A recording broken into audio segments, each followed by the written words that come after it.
जो आंदोलन लगभग 2 महीने से बिल्कुल शांतिपूर्वक तरीके से चल रहा था, अब उसी आंदोलन पर कई तरह के आरोप लग रहे हैं। जो झंडा फहराने वाली जो हुई है वो निंदनीय है। बेहद शर्मनाक है कि 26 जनवरी के दिन ये हिंसा हुई। 3 बार बैरिकेडिंग क्यों? मैं सिक्योरिटी फोर्स होने के नाते मैं जानता हूँ, मैंने सोचा कि बैरिकेडिंग क्यों। जब मुझे प्लानिंग के मूव दिया गया, मूव प्लान, तो उसमें बैरिकेडिंग को तीनों बार उसको भटकाया गया, इधर से उधर, उधर से इधर, कहीं न कहीं पूरा अफरा तफरी दिल्ली मचा के उनको घुसा गया। दीप सिंह सिद्धू, अमित शाह जी, मोदी जी, धर्मेंद्र जी, बॉबी देओल, सनी देओल, हेमा मालिनी, इन सबके बहुत ही करीबी हैं। सवाल किसानों से भी बनता है ना, जो किसान संगठन, जो किसान नेता पूरा जिम्मा ले हुए थे। पुलिस प्रशासन को उन्होंने आश्वासन दिया था कि हमारी परेड शांतिपूर्वक होगी, लेकिन जिस तरह से आपने खुद कहा कि ये काला दिन बन गया 26 जनवरी का। सवाल सरकार से पूछना, सरकार दिल्ली पुलिस से पूछना चाहिए कि कैसे हुआ, लाल किले पर चढ़ गए, कैसे चढ़ गए, सुरक्षा आपकी कहाँ थी? सत्य को परेशान किया जा सकता है, पराजित नहीं किया जा सकता। और उन आदमियों ने हमारे जो आंदोलन है इसको हाईजैक कर लिया। उनका ये प्लानिंग था कि हम जो है कि किसान आंदोलन को कैसे बदनाम। नमस्कार, आदाब, स्वागत है आप सभी का जज्बा न्यूज़ में और मैं हूं आपके साथ फराह खान। इस 26 जनवरी को किसान आंदोलन में जो कुछ भी हुआ, दिल्ली के अलग अलग इलाकों की बात करें या फिर आईटीओ की बात करें और ख़ासकर लाल किले की बात करें, उससे पूरा देश आज शॉक में है, जिसकी वजह से एक 24 साल के युवक किसान की मौत भी हो चुकी है। और मैं आपको बता दूं, जो आंदोलन लगभग 2 महीने से बिल्कुल शांतिपूर्वक तरीके से चल रहा था, अब उसी आंदोलन पर कई तरह के आरोप लग रहे हैं। और इन्हीं आरोप जो टीवी पर चल रहे हैं, जो सोशल मीडिया पर चल रहे हैं, कि किस तरह से लाल किले पर एक कम्युनिटी का झंडा फहराया गया, लहराया गया, उस पर तमाम तरह के सवाल खड़े होते हैं। जिस तरह से हिंसा हुई, ये तमाम तरह के पुलिस प्रशासन पर भी और साथ ही साथ किसानों पर भी सवाल खड़े हो रहे हैं। तो इस बात की मैं पूरी सच्चाई जानने की, असली सच क्या है, यहाँ पर मौजूद हूँ ग्राउंड रिपोर्ट पर और मैं आपको सच दिखाऊंगी। मेरे साथ यहाँ पर जवान भी मौजूद है, जो कल जो परेड हुई थी, ट्रैक्टर परेड, उसमें मौजूद थे और शामिल थे। जिस तरह से पूरा माहौल बना, जो कुछ भी हुआ, इनसे सीधे बात करेंगे। यहाँ पर आप देख सकते हैं, मैं अपना कैमरा सहयोगी से कहूंगी कि किसान भी मौजूद है और यहाँ पर जवान भी मौजूद है, पूर्व सैनिक। तो सीधे इनसे बात करते हैं। जिस तरह का माहौल 26 जनवरी को देखने को मिला, तो किस तरह से देखते हैं आप इसको? जी, जय हिंद, वंदे मातरम।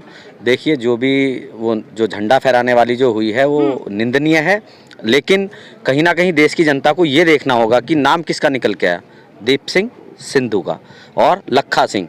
तो ये दोनों पहले से ही आप इनके सोशल मीडिया पे वीडियोस देख लीजिए, इनकी फेसबुक पोस्ट देख लीजिए कि इनके बयान क्या क्या रहे हैं पहले से ही। और एक बहुत बड़ा बात मैं बताने जा रहा हूँ, दीप सिंह सिद्धू, अमित शाह जी, मोदी जी, धर्मेंद्र जी, बॉबी देओल, सनी देओल, हेमा मालिनी, इन सबके बहुत ही करीबी हैं और उनके साथ इनके फ़ोटो वायरल हो रहे हैं और इनका बहुत ही घनिष्ठ है, घर में आना जाना सारी चीज़ें हैं। और धर्मेंद्र जी इनको एक फिल्म में प्रोड्यूस भी कर चुके हैं, इनके साथ काम भी कर चुके हैं। जोरा 10 नंबरी करके एक फिल्म है, फिल्म वो चल नहीं पाई थी। आप अगर गूगल में जाके सर्च करेंगे, वो फिल्म आपको ज़रूर मिलेगी देखने के लिए। उसमें इनका पैसा बर्बाद हुआ था और ये बंदा हमेशा लाइमलाइट में रहना चाहता है। ये छोटे मोटे चुनाव भी लड़ चुका है पंजाब से, वहाँ से, लेकिन वो सक्सेस नहीं हुआ है। हमेशा उसका ये रहता है कि मैं कुछ भी करूँ लेकिन मैं लाइमलाइट में रहूँ, और ये उसने इसी का वो करते हुए उसने अपना ये एजेंडा साबित कर दिया। और कहीं ना कहीं इसमें दिल्ली पुलिस और सरकार या तो मिली भगत है, और अगर मिली भगत नहीं है तो पूरी तरह से विफल होती हुई नजर आई है। और ये सबको समझ आ रहा है, सत्य को परेशान किया जा सकता है, पराजित नहीं किया जा सकता। तो सत्य को कहीं ना कहीं ये गुमराह कर रहे हैं, लेकिन गुमराह नहीं होगा। और मैं देश की जनता से अपील करना चाहूँगा कि अगर सेना में आपका विश्वास है और हम लोग पूर्व सैनिक हैं, हम अपना सर कटा सकते हैं लेकिन तिरंगे का अपमान नहीं होने देंगे, तिरंगा झुकने नहीं देंगे। लेकिन जो षड्यंत्रकारी हैं उनसे कोई भी पार नहीं पा सकता। जब सत्ता में बैठ के ही षड्यंत्र रचा जाएगा तो उससे कोई कैसे पार पा सकता है? और यानी आपका कहना है कि जो कुछ भी कल हुआ, जिस तरह से एक कम्युनिटी का झंडा लगा, वो सारा षड्यंत्र था, पूरी प्लानिंग थी पहले? जी बिल्कुल, पूरी प्लानिंग नजर आ रही है। किस तरह से एक बंदा अपने बंदों को, जो अपने लोग हैं उनको, लेकिन वो बंदा वही था जो ट्रैक्टर परेड में शामिल था, और ट्रैक्टर परेड में वही शामिल थे जो किसानों का समर्थन कर रहे थे। जी देखिए, मैं आपको बता देता हूँ, ट्रैक्टर परेड में जो भी 26 जनवरी पे जो पहले से लोग यहाँ बैठे हुए हैं, उसके अतिरिक्त लाखों ट्रैक्टर आया था। तो हर किसी को आइडेंटिफाई करना कौन है क्या है। और इस बंदे को पहले ही कमेटी ने बाहर कर दिया था, क्योंकि उनके पास भी पहुंचा था। कमेटी ने इसको पहले ही बाहर कर दिया था। उनकी प्रेस कॉन्फ्रेंस की रिलीज भी है वो। उन्होंने इससे बोल दिया था कि इससे हमारा कोई मतलब नहीं है, क्योंकि इसने वहाँ जाके भी भड़काऊ बयान दिए थे। तो सिंधु बॉर्डर से इसको अलग कर दिया गया था और वो कहीं ना कहीं फिर अपने षड्यंत्र में कल वो कामयाब हुआ। और अब इस देश की जनता को देखना होगा, सोचना होगा। आप भ्रम में बिल्कुल मत आएं, क्योंकि अगर आप गोदी मीडिया पे भरोसा करते हैं तो आप पहले भी देख चुके हैं गोदी मीडिया कितनी बार पर्दाफाश हो चुका है उसका। उसने इस आंदोलन को जिस दिन से शुरू हुआ है, इससे पहले भी जो भी कुछ हुआ है, हर चीज़ का वो सफ़ेद झूठ बोलते हैं। तो अगर आप उनके साथ जाना चाहते हैं तो फिर आपको कुछ दिन में दूध का दूध और पानी का पानी तो होगा ही, क्लियर तो होगा ही। कुछ दिन हो सकता है कि आपको 4 दिन, 5 दिन, 8 दिन, 10 दिन लग जाएं इसको समझने में, लेकिन सत्य को परेशान किया जा सकता है, पराजित नहीं किया जा सकता। और आप भरोसा रखिए अपने देश के किसानों पे, अपने देश के पूर्व सैनिकों पे, कि हम जो हमने शांति से ये आंदोलन चलाया है इसको शांति से ही चलाते रहेंगे। और आंदोलन ना कमज़ोर हुआ है और हम ना होने देंगे। तीनों बिल वापस लेने ही होंगे सरकार को, इससे नीचे कहीं बात नहीं बनेगी। सवाल ये भी उठता है, जो पुलिस प्रशासन, दिल्ली पुलिस और किसानों के बीच रोड मैप तैयार हुआ था कि उस पर ही परेड करेंगे, लेकिन सवाल ये भी उठ रहा है कि उस रोड मैप पे किसान नहीं गए और दूसरी जगह चले गए, तो क्या कहेंगे? बिल्कुल। जय हिंद। मैं मणिदेव चतुर्वेदी, रिटायर्ड बीएसएफ बनारस से। जन गण मन अधिनायक, जिस पर अधिनायक को, अब भारत भाग्य विधाता को जिस प्रकार से कुचलने का षड्यंत्र किया गया है, वो ये भारत, ये पूरा जो मानवता है कभी माफ़ नहीं करेगी। वो कल का दिन काला दिन था। रही रोड मैप की बात, 2 चीज़ें बड़ी खुल के सामने आई। आज मीडिया हर चीज़ को प्रमाणित कर रही है। मैं कहना चाहता हूँ कि 3 बार बैरिकेटिंग क्यों? मैं सिक्योरिटी फोर्स होने के नाते मैं जानता हूँ। मैंने सोचा कि बैरिकेटिंग क्यों, जब मुझे प्लानिंग के मूव दिया गया, मूव प्लान, तो उसमें बैरिकेटिंग को 3 बार, तीनों बार उसको भटकाया गया, इधर से उधर, उधर से इधर, कहीं ना कहीं पूरा अफरा तफरी दिल्ली मचा के उनको घुसा गया। पहले संदेह हो गया था हमें। तो ये चीज़ें पहले से पूर्वनियोजित थी। और मीडिया पहले जब मोदी जी का रोड शो निकलता है तो बोलता है इतने बज के इतने टाइम पर यहाँ पहुँचेगा, फिर यहाँ पहुँचेगा, फिर यहाँ पहुँचेगा। तो मीडिया कहाँ थी? इतना बड़ा लोकतंत्र का पर्व मनाया जा रहा था, अभूतपूर्व, कहाँ थी मीडिया आपकी? इस बात का संदेह बिल्कुल खुलासा नहीं कर रही थी कि कहाँ कैसे क्या रोड मैप है, कहाँ जाना क्या। तो पहले से सब कुछ प्रायोजित था। जैसे मेरे भाई ने कहा कि ये सारे सब कुछ चीज़ें वहाँ पे करके रखी गई थी, वो किसी को पता नहीं था। हम लोग 11 बजे खुद निकले थे यहाँ से, बिल्कुल 11 बजे। तो कौन से लेख, तो कैसे, क्यों गए, सवाल सरकार से पूछना चाहिए। सरकार दिल्ली पुलिस से पूछना चाहिए कि कैसे हुआ, वो लाल किले पर चढ़ गए, कैसे चढ़ गए, सुरक्षा आपकी कहाँ थी?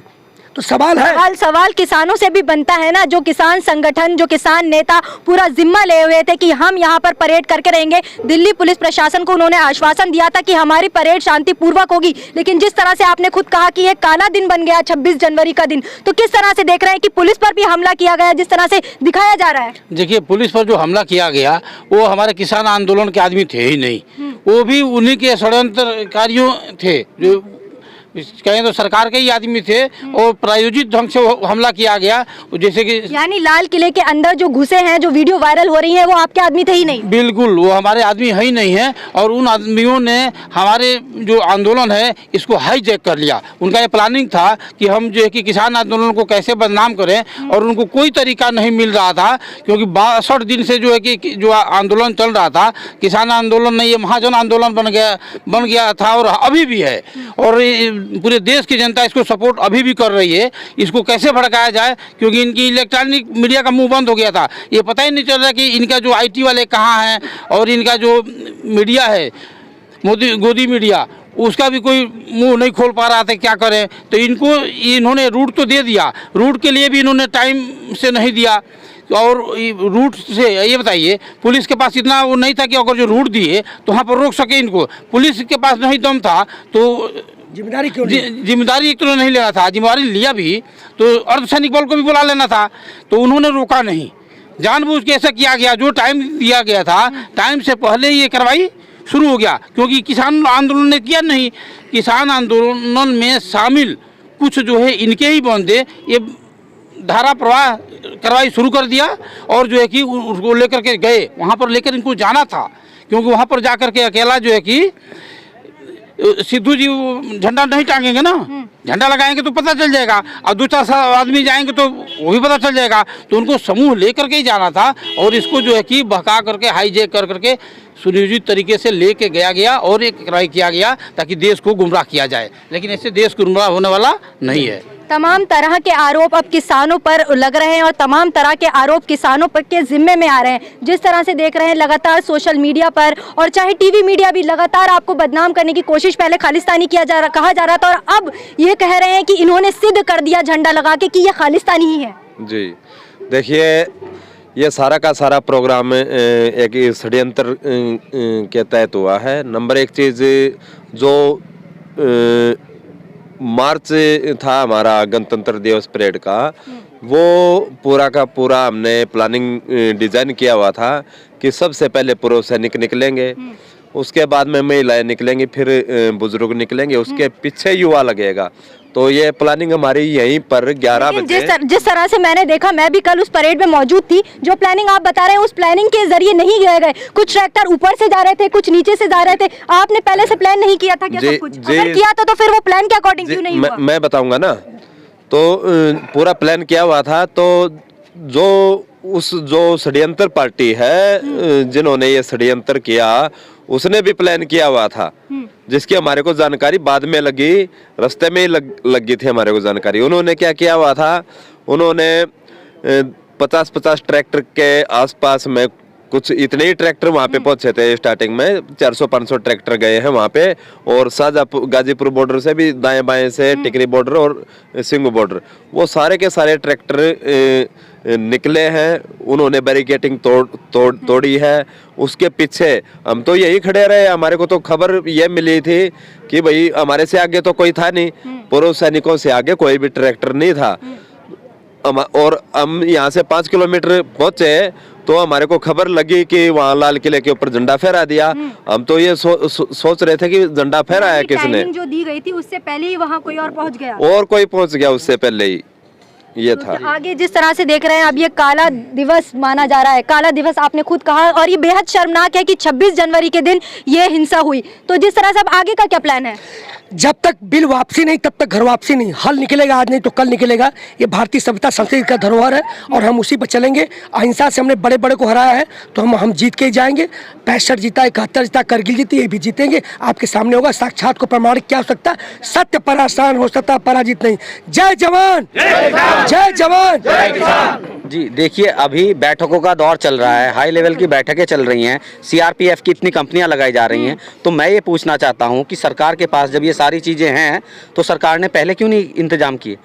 जो बैठकें पहले होनी थी, जिस कंपनियों को सीआरपीएफ की या सुरक्षा को इतना मजबूत करना था, जो काम पहले होना चाहिए था, वो अब बाद में क्यों हो रहा है? ये भी कहीं ना कहीं सवाल खड़े करता है तंत्र के ऊपर कि उनको ये सारी व्यवस्था पहले करनी थी। रूट रात के 12 बजे तक भी किसानों की और उनकी वार्ता चलती रही, क्लियर नहीं करके दिया। उसके बाद रूट जो भी था उसमें से फिर रूट दूसरे खोल के वहाँ से डाइवर्ट कर दिए गए। तो ये भी जांच के विषय हैं, जांच होनी चाहिए। और जिसकी शहादत हुई है वो अपने घर का अकेला बेटा था, तो उसको हम श्रद्धांजलि अर्पित करना चाहते हैं, क्योंकि परिणाम कुछ भी हो, लेकिन किसी माँ ने अपना बेटा खोया है, किसी पत्नी ने अपना पति खोया है।